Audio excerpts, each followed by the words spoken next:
One of the first videos that I did for this channel was about baseball caps for people with large heads. Well, I've got an update. Now I have what I think might be one of the best options for a nice, felt wool outdoors hat if you have a big head. As soon as I started shopping around, I realized that it wasn't going to be the circumference that was the problem, but rather the height or the crown. Most average hats were like in the 3-something to 4-inch range, and those were sitting very high on my head. Felt like if I just bobbled my head a little bit, it might fall off, and possibly, most importantly, it just looked goofy. So I started paying attention to those different numbers, started shopping around and comparing based on crown height, and I landed on the Stetson Kalamath outdoors hat. It was 4 inches in the front, but then went up to 5 in the back, and that was really all the difference. It fits me great, has plenty of room for my head. I could even pull it down further and probably have it bump right into my ears, which was never going to happen with the vast majority of other hats, both Stetson and other brands that I tried. It just wasn't going to happen. So this is a very rare find, at least based on my experience, and I want to share that. It also has a nice middle ground 3-inch brim. I've tried on a hat that was 3.5, and it just started to look a little overpowering for me, for my style, for what I wanted, not judging you. Maybe you've got a 5-inch brim hat and you love it, and if you do, that's awesome. But just for me, the 3-inch was about what made sense style-wise. It was effective because I do wear this at work. I use it to block out the sun so I can see the monitor on my camera better. So it is both functional and comfortable. The band area is very soft, so it conforms to your head very easily. I've worn this through rain, unfortunately, through snow, on hot days, on cold days, whatever. It's held up great. After the rain, it did have a little, like you could tell the rain had a little impact, but that's where just a simple brush like this comes in.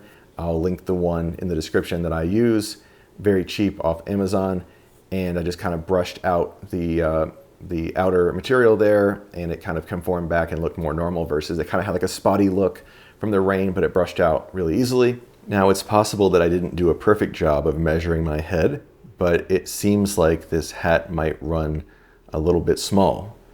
The number I got when I measured my head was on the smaller side of the range for the size large, so I thought it might be a little bit loose, but it really didn't seem like the medium was the right move, so I gave the large a try, and it turns out that it actually was way too tight.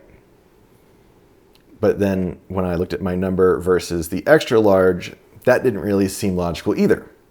So I gave it a shot for a while, and it really felt like it was, almost on the verge of giving me a headache.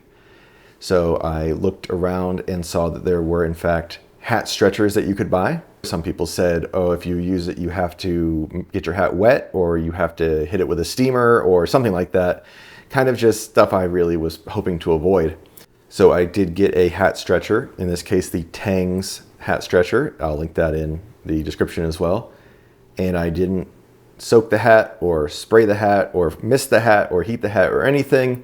I just put the hat stretcher on completely dry, and I did it gently at first. I could feel some improvement. Then I turned a little bit more, let it sit overnight, and it started to settle in pretty good. I did get a little greedy with it, trying to make it just perfect, and let it sit, stretch a little bit further, and it then did feel like I had gone too far, which is kind of scary, right? Because it's not as easy to bring it back, I don't think, as it is to stretch it. But lucky for me, I think it may have contracted ever so slightly over time, and now this thing fits like a glove.